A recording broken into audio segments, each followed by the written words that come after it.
رسول پر جلوہ فرما معزز معتبر علماء اکرام عرس بیرن شاہ کے موقع پر مہمانان اکرام خصوص صاحب سجادہ حضرت حبیب شاہ میاں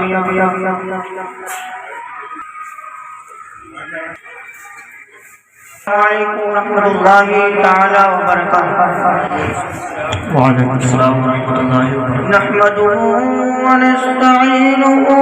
ونؤمن به ونتوکل علیہ ونعوذ باللہ من شرور انفسنا ومن سیئات اعمالنا من يهده الله فلا مضل له ومن يضلل فلا هادي له ونشهد أن لا إله إلا الله وحده لا شريك له ونشهد أن محمدا عبده ورسوله أما بعد فأعوذ بالله من الشيطان الرجيم بسم الله الرحمن الرحيم يا أيها الذين آمنوا اتقوا الله وكونوا مع الصادقين آمنت بالله صدق الله مولانا العلي العظيم۔ ایک مرتبہ جی لگا کر درود پاک پڑھیں، اللہم صلی علی سیدنا و مولانا محمد وبارک وسلم صلاۃ و سلام علیک یا رسول اللہ صلی اللہ علیہ وسلم۔ حضور عارف باللہ حضرت سیدنا مولانا عمر جانا مستجاب علی المعروف بیرن شاہ میاں رحمت اللہ تعالی علیہ کے اس موقع پر ہم لوگ یہاں پر جمع ہوئے ہیں۔ اللہ کریم کی بارگاہ میں دعا ہے اللہ پاک ہمارے جمع ہونے کو قبول فرمائے۔ اعلیٰ حضرت نے حضور غوث اعظم سید الاولیاء جید الاجیاد سید الاسیاد کی کس طرح تعریف فرمائی ہے، آپ یوں منقبت لکھتے ہیں، واہ کیا مرتبہ اے غوث ہے بالا تیرا،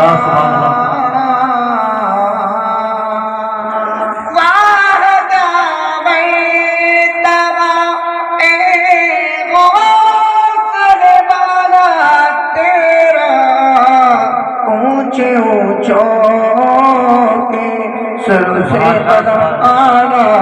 تیرا، نعرہ تکبیر، نعرہ رسالت، مسلک اعلیٰ حضرت اولیاء کرام حضرت علامہ ارشد القادری صاحب قبلہ، نعرہ تکبیر، سبحان اللہ۔ حضور غوث اعظم نے فرمایا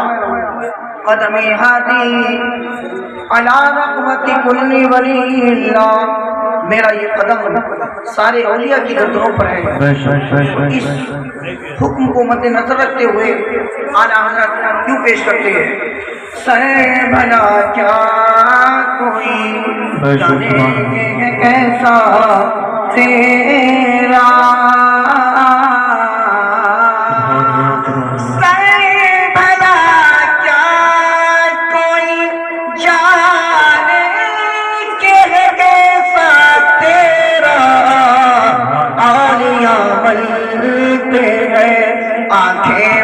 تلوا تیرا آنکھیں وہ ہے تلوا تیرا۔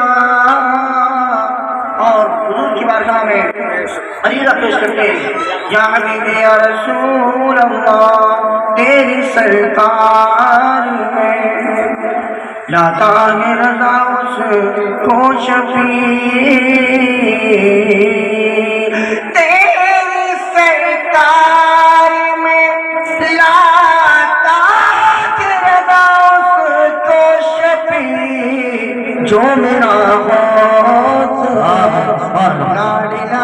کا تیرا اللہ کریم قرآن کریم میں ارشاد فرماتا ہے یا ایھا الذین آمنوا اتقوا اللہ وکونوا مع الصادقین۔ اللہ پاک نے اس آیت کریمہ میں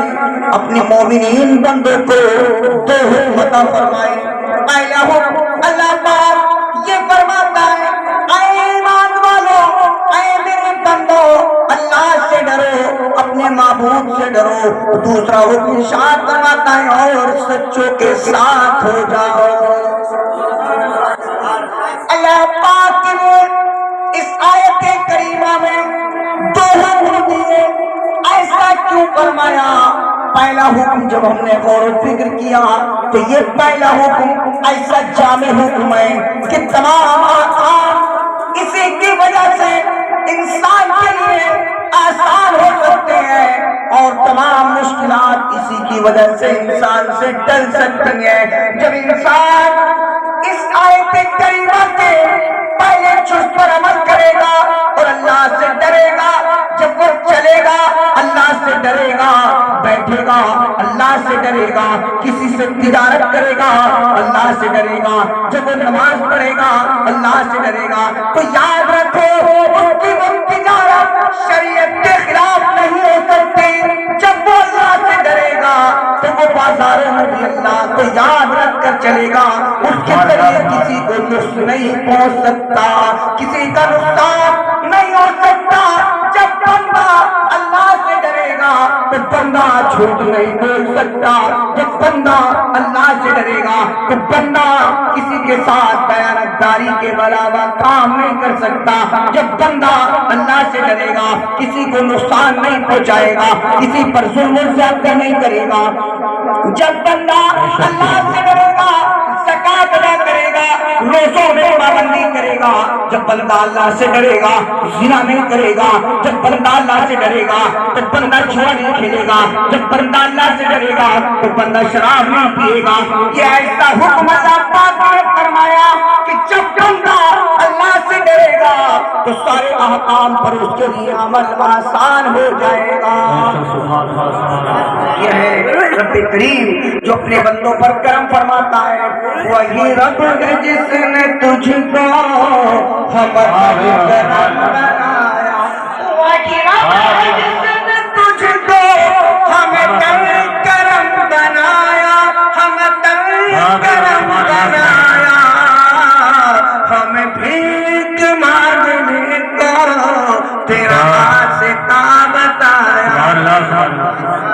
نعرہ تکبیر، نعرہ رسالت، علماء اہل سنت، اولیاء کرام، عرصے بیرن شامیہ،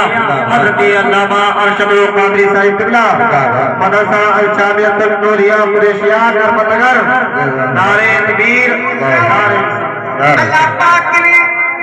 عطا فرمایا، ارشاد فرماتا میرا رب کریم وَكُونُوا مَعَ الصَّادِقِينَ، اور تم سچوں کے ساتھ ہو جاؤ۔ وجہ کیا ہے سچوں کے ساتھ ہونے کی؟ دنیا میں اللہ پاک نے کچھ ایسے بندے بھیجے ہیں جن کو اپنی عبادت کے لیے منتخب کر لیا ہے، ان کو وہ مقام وہ مراتب عطا فرمائے کہ دنیا میں کچھ بھی ہو جائے وہ اللہ کے ذکر سے نہیں ہٹتے۔ اللہ پاک فرماتا ہے والذین یبیتون لربہم سجدا وقیاما، وہ لوگ جو رات رات اپنے رب کے لیے سجدہ کرتے ہوئے گزار دیتے ہیں، اپنے رب کے لیے قیام کرتے ہوئے گزار دیتے ہیں، اپنے رب کے لیے رکوع کرتے ہوئے گزار دیتے ہیں۔ اللہ اکبر۔ دوسرے مقام پر اللہ کریم فرماتا ہے رجال لا تلہیہم تجارۃ ولا بیع عن ذکر اللہ۔ اللہ کریم فرماتا ہے سنو سنو یہ بندو سنو سنو اللہ پاک فرماتا ہے کچھ ایسے مرد ہیں کچھ ایسے بندے ہیں کوئی بھی تجارت انہیں اللہ کے ذکر سے نہیں روکتی کوئی بھی معاملہ کوئی بھی خرید و فروخت انہیں اللہ کے ذکر سے بات نہیں رکھتا یعنی ہر حال میں وہ اللہ کا ذکر کرتے ہیں ایک حدیث پاک میں آتا ہے اللہ اکبر اور کریم فرماتے ہیں اس زمین پر اللہ کے کچھ ایسے بندے ہیں کچھ ایسے ذاکرین ہیں اللہ کا ذکر کرنے والے ہیں اللہ کے حبیب فرماتے ہیں کہ اگر انہیں زمین پر دھوپ سے بچنے کے لیے سایہ مل جائے تب بھی وہ اللہ کا ذکر کرتے ہیں اور دھوپ سے بچنے کے لیے سایہ نہ ملے تب بھی وہ اللہ کا ذکر کرتے ہیں بارش سے بچنے کے لیے اگر ان کے سروں پر چھت میسر ہو جائے تب بھی وہ اللہ کا ذکر کرتے ہیں اور چھت میسر نہ ہو تب بھی وہ اللہ کا ذکر کرتے ہیں کھانا مل جائے تب بھی وہ اللہ کا ذکر کرتے ہیں کھانا نہ ملے تب بھی وہ اللہ کا ذکر کرتے ہیں پانی مل جائے تب بھی وہ اللہ کا ذکر کرتے ہیں پانی نہ ملے تب بھی وہ اللہ کا ذکر کرتے ہیں یعنی کوئی بھی خوشی انہیں اللہ کے ذکر سے نہیں روکتی کوئی بھی غم انہیں اللہ کے ذکر سے نہیں روکتا کیا وجہ ہے اللہ کریم اسی حالت کو ایک آیت کریمہ میں فرماتا ہے الا ان اولیاء اللہ لا خوف علیہم ولا هم يحزنون خبردار اللہ کے ولیوں کو نہ کوئی حزن ہوتا ہے نہ کوئی خوف ہوتا ہے حزن بھی غم کو کہا جاتا ہے خوف بھی غم کو کہا جاتا ہے یہ حزن کون سا غم ہے یہ خوف کون سا غم ہے تو حزن گزرے ہوئے زمانے میں نقصان کے غم کو کہا جاتا ہے اور خوف آنے والے زمانے کے نقصان کے غم کو کہا جاتا ہے اللہ کریم اپنے محبوب بندوں سے گزرے ہوئے زمانے کے غم کی بھی نفی کر رہا ہے اور آنے والے زمانے کے غم کی بھی نفی کر رہا ہے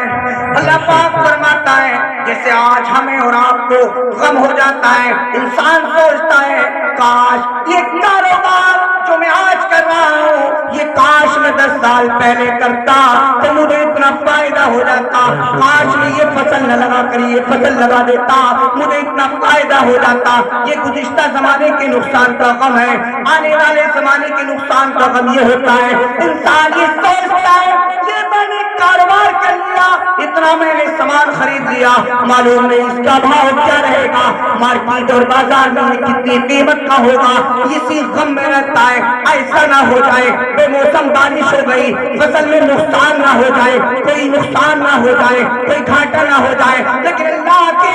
ولیوں کو نہ کوئی خوف ہے نہ کوئی رنج ہے نہ کھانے کی پرواہ نہ پینے کا غم ہے نہ کسی چیز کی پرواہ ہے نہ کسی چیز کی خواہش ہے اگر انہیں خواہش ہے تو ایک ہی خواہش ہے ایسی کیا وجہ ہے ایسی وجہ یہ ہے کہ انہوں نے اپنا مقصد حیات اللہ کے ذکر کو بنا لیا ہے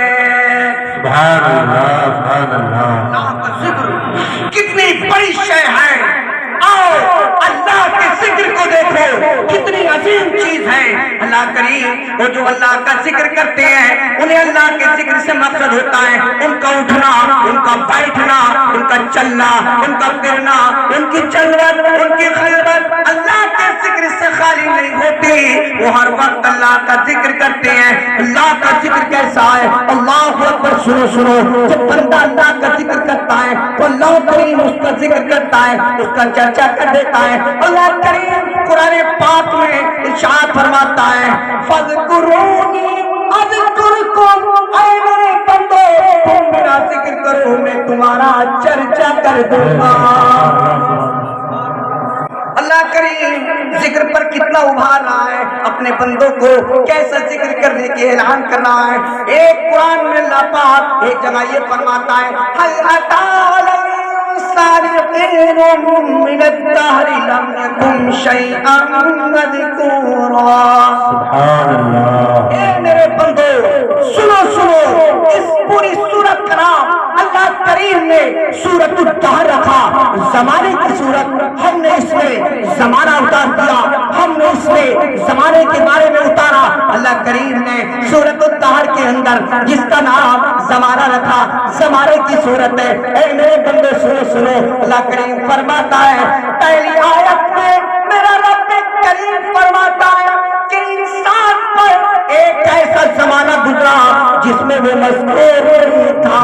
یعنی انسان کا کہیں بھی ذکر نہیں تھا، آسمانوں میں اس کا ذکر نہیں تھا، زمین پر اس کا ذکر نہیں تھا، شجر و حجر میں اس کا ذکر نہیں تھا، کہیں بھی اس کا ذکر نہیں تھا، فضاؤں میں اس کا ذکر نہیں تھا۔ لیکن یہ ہم نے جب انسان کو زمین پر بھیجا تو زمین پر بھیجنے کے بعد جب اس نے ہمارا ذکر کیا اور ہم نے اس کا وعدہ اس سے وعدہ کر لیا تھا، ایک زمانہ ایسا گزرا کہ اس کا ذکر نہیں تھا، علم الہی میں تھا، جنت میں اس کا ذکر نہیں تھا، جہنم میں اس کا ذکر نہیں تھا، محفوظ پر اس کا ذکر نہیں تھا، آسمانوں میں اس کا ذکر نہیں تھا، زمین پر اس کا ذکر نہیں تھا۔ لیکن سنو فرماتا ہے لیکن جب ہم نے اپنے بندوں کو بھیجا، زمین پر انسان کو بھیجا، زمین میں انسان کو ہم نے پیدا کیا اور اس کو بچا دیا، پھیلا دیا، اور اس میں سے 5 بندوں نے ہمارا ذکر کیا، ایسا ذکر کیا، آؤ اللہ کریم فرماتا ہے جب تم میرا ذکر کرو گے تو میں تمہارا ذکر ایسا کروں گا کہ تم دنیا سے چلے جاؤ گے لیکن تمہارا ذکر ختم نہیں ہوگا۔ ایک زمانہ ایسا تھا، ایسا تیرا ذکر کہیں نہیں تھا، لیکن ہمارا ذکر کر کے ہم نے تمہیں حوالہ کر دیا۔ نعرے تکبیر، نعرے رسالت، نعرے رسالت، مسلک اعلیٰ حضرت، مسلک اعلیٰ حضرت حضرت علامہ مولانا ارشد القادری صاحب قبلہ، حضرت علامہ مولانا ارشد القادری صاحب قبلہ، مدرسہ جامعہ نوریہ، نعرے تکبیر، نعرے رسالت، سبحان اللہ۔ سب سے اعلیٰ سب سے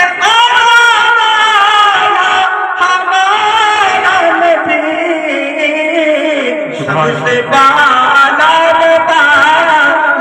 ہمارا نبی، اور جس کے عرص میں آپ ہو حضور بیرنگ شمیہ، انہوں نے کیسا اللہ کا ذکر کیا ہے۔ دیکھو جب یہ مدینہ اور مکہ سے واپس آ گئے، حضور کی بارگاہ سے حضور بیرنگ شمیہ کو حکم ہوا، اے مستجاب علی انظر امتی، جس علاقے سے تم آئے ہو اسی علاقے میں تمہیں کام کرنا ہے، جاؤ، ہم نے وہی علاقہ تمہیں دے دیا۔ یہ ہے اللہ کے ذکر کرنے والے، ان کی صحبت میں آئے ہو، ان کی نسبت سے وابستہ ہو، ان کی دعوت سے وابستہ ہو، تو ان کے کچھ سیرت کے جھلکے دیکھ لو، ان کی جھلکیاں دیکھ لو، ان کی سیرت کے کچھ شعبے اور خوشوائے دیکھ لو، اور خوشوائے کو اپنی زندگی میں ڈھالو تو یہ ان سے بیرنگ میں ہمارا اور آپ کا آنا کامیاب ہو جائے گا۔ اور اگر صرف آئے اور آ کر گھوم کر چلے گئے تو ہمیں کوئی پائیدار نہیں ملے گا۔ جسے جو کام کرنا ہے وہ کام کرے گا، لیکن یہ دل ہے، یہ دل جس چیز میں لگا ہوگے لگ جائے گا۔ حضور بیرنگ شمیہ رحمت اللہ تعالیٰ علیہ کو اللہ کے ذکر سے کیسا پیار ہے کہ جب وہ شریف اس زمین پر اپنا قدم رکھتے ہیں لوگ بھول رہے ہیں۔ 12 سال کا زمانہ طے کرنے کے بعد مکہ مدینے کا سفر طے کر کے خوف شریف اس زمین پر حضور بیرنگ شمیہ نے قدم مبارک رکھ دیا ہے۔ ایک ہلا مچ گیا، ہلا ہو گیا، ایک شور برپا ہو گیا، کیا معاملہ ہے؟ یہ کون ہے؟ لوگ پہچاننے سے عاجز آ رہے ہیں، ضعیفوں نے پہچانا، یہ تو بیرنگ معلوم ہوتا ہے، یہ تو مستجاب علی معلوم ہوتا ہے، اللہ اکبر۔ لیکن ذکر الہی کا ایسا جوش تھا کہ جب دیکھا میرے پاس میں مجمع عام لگ گیا ہے، لوگ ان سے دریافت کر رہے ہیں آپ کا نام کیا ہے، آپ کہاں سے آئے ہیں، اور آپ یہ نہیں چاہتے کہ میرے ذکر میں اللہ اور میرے درمیان یہ بندے کچھ خلل اندازی کریں۔ آپ کو یہ بات بالکل بھی قبول نہ تھی، اس لیے آپ نے وہ شریف کو چھوڑ دیا ہے اور آپ نے شیخ اوپرے کا رخ کر لیا۔ وہاں پر پہنچے، جب وہاں پر دیکھا لوگوں کی بھیڑ جمع ہو گئی، لوگ آپ سے وابستہ ہونے لگے، آپ کی طرف لوگوں کو توجہ ہونے لگی، آپ کی توجہ اللہ کی طرف تھی، آپ نے شیخ پورا کو چھوڑ دیا، آپ کسی کی سرزمین پر چلے گئے، وہاں پر بھی لوگ آپ کا پیچھا کر رہے ہیں، لوگ آپ کو جاننا چاہتے ہیں آخرکار یہ ہے کون، یہ کس مستی میں ہے، یہ کس جستجو میں ہے، یہ کس کام میں ہے، یہ کس مشغلے میں ہے۔ جیسے ہمارا حالات رہتا ہے کہ یہ کرتا کیا ہے، پڑوسی کے بارے میں یہ کرتا کیا ہے، یہ مالدار ہوا تو کیسے ہوا، یہ غریب ہوا تو کیسے ہوا۔ ہمیں اپنے کام سے مطلب نہیں ہے، لیکن یاد رکھو کامیاب وہی انسان ہے جو اپنے کام سے مطلب رکھتا ہے۔ اللہ اکبر۔ آپ نے دیکھا تو آپ ادھر خانپور کے جنگل میں چلے گئے تو وہاں پر ایک ابدال ہے، ان ابدال نے آپ کو اپنے ساتھ لیا، کچھ کلمات آپ کو بتائے اور اس کا ذکر جب کرتے ہیں اللہ اکبر، وہ ابدال اور حضور بیرن شمیہ جب اللہ کا ذکر کرتے ہیں، یہ ہے اللہ کا ذکر۔ اللہ پاک قرآن کریم میں فرماتا ہے وَإِن مِّن شَيْءٍ إِلَّا عِندَهُ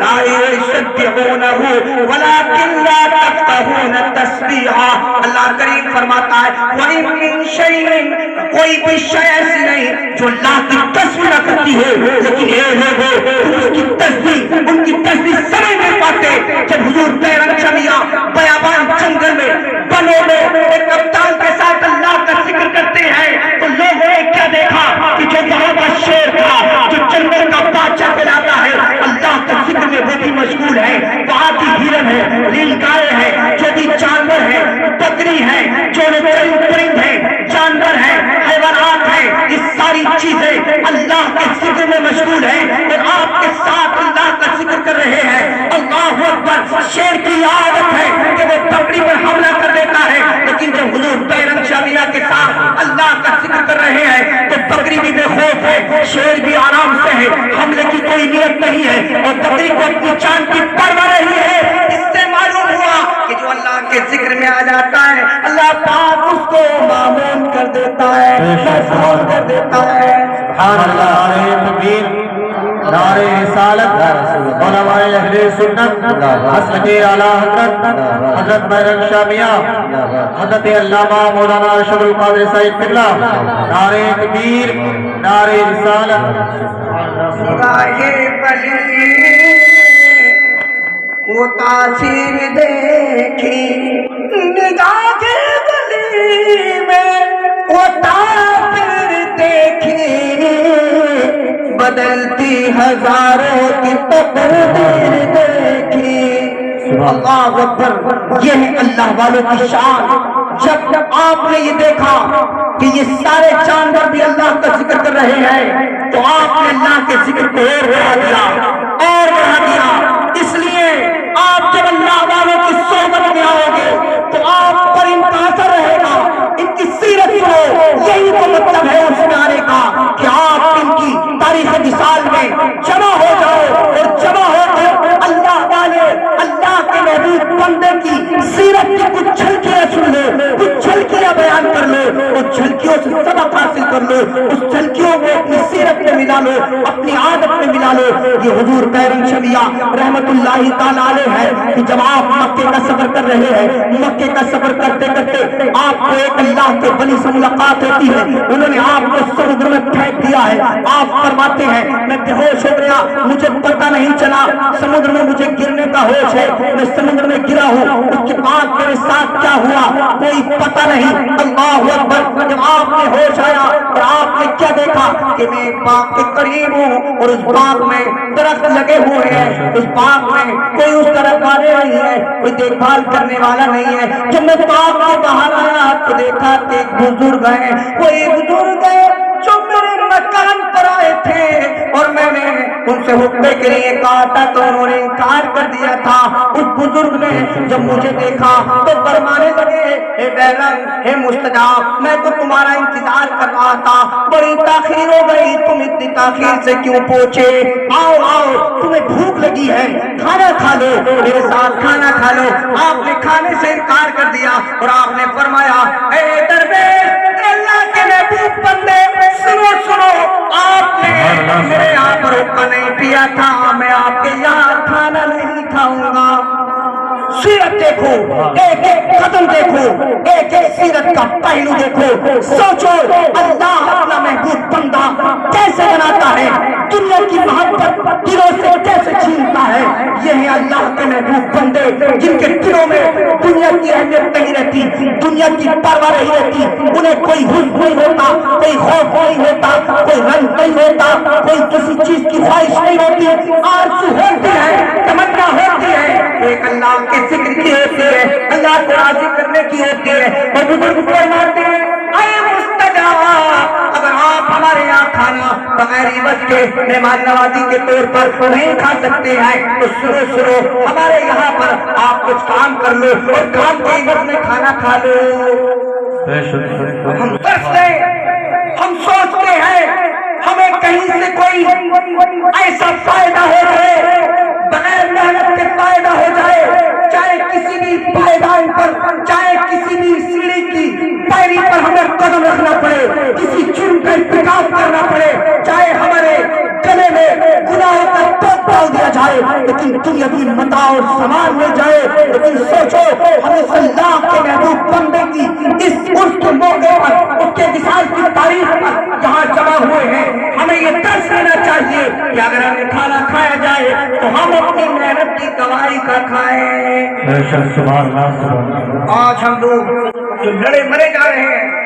جس گاؤں میں دیکھو, بستی میں دیکھو, خاندان میں دیکھو, قبیلے میں دیکھو, گھر گھر میں دیکھو, اختلاف ہے. اختلاف کی وجہ صرف یہ ہے کہ انسان یہ سوچتا ہے کہ آج دنیا میں متاع اور ساز و سامان جمع ہو جائے. آخر ہمیں سوچنا ہوگا کہ ممال متاع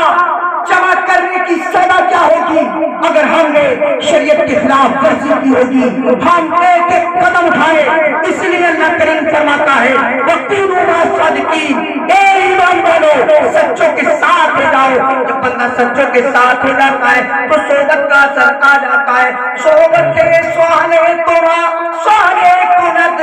صحبت توالے تورا توالے کند. شیخ سعدی فرماتے ہیں تمہیں اچھی صحبت اچھا بنا دیتی ہے اور بری صحبت تمہیں برا بنا دیتی ہے. اس لیے ہمیں یہ سوچنا ہے کہ ہم اللہ کے محبوب بندوں کے دعووں سے وابستہ ہوئے ہیں تو ہماری نیت کیا ہو, ہمارا کردار کیسا ہو, اخلاق کیسا ہو, اور ہماری سیرت ان کی سیرت سے ملتی ہے یا نہیں. اگر نہیں تو ہمیں ملانے کی کوشش کرنی ہوگی. یہی ہمارا مقصد حیات ہے. اللہ رب العزت کی بارگاہ میں دعا ہے اللہ کریم ہمارے سننے کو قبول فرمائے. وآخر دعوانا الحمدللہ رب العالمین. السلام علیکم.